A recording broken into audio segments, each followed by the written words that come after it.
Shumë faleminderit edhe shumë faleminderit dhe ju kërkoj ndjesë për vonesën, diçka e paparashikuar para nisjes nga Tirana, për një grup banorësh që kishin një situatë që kishin nevojë për fjalën time dhe ja ku jam sot tu me ju dhe dua siç tha Nikua, dua të bëj këtu bashkë me ju atë që po bëj në të gjitha qarqet, një bisedë që lidhet me Shqipërinë, që lidhet dhe me qarkun, dhe që bazohet në fakte të pa diskutueshme dhe në shifra të nxjerra nga zhvillimet e gjithë këtyre viteve përpjekjet përbashkët. Por përpara se sa të hyj në këtë pasqyrë, dua t'ju them se kur po vija për këtej më kujtua, kam qenë shumë i vogël, i mat ishte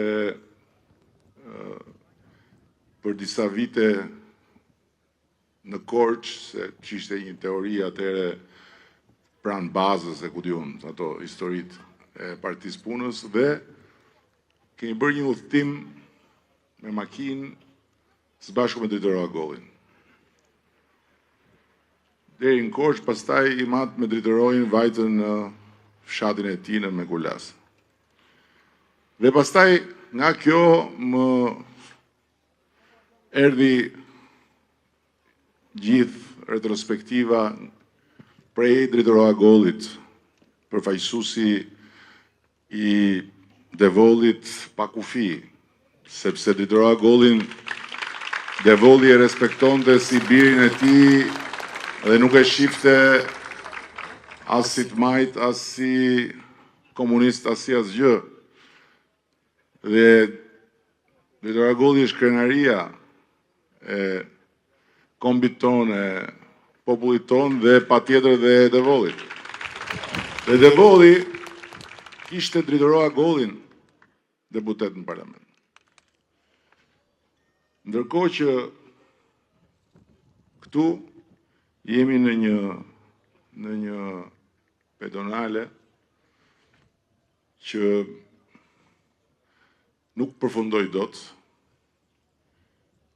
dhe nga ana tjetër e pedonales pa përfunduar, para pak ditësh ju të gjithë edhe gjithë Devollit ishin dëshmitar të një skene që tregon se ku ka rënë pazari i opozitës në Shqipëri.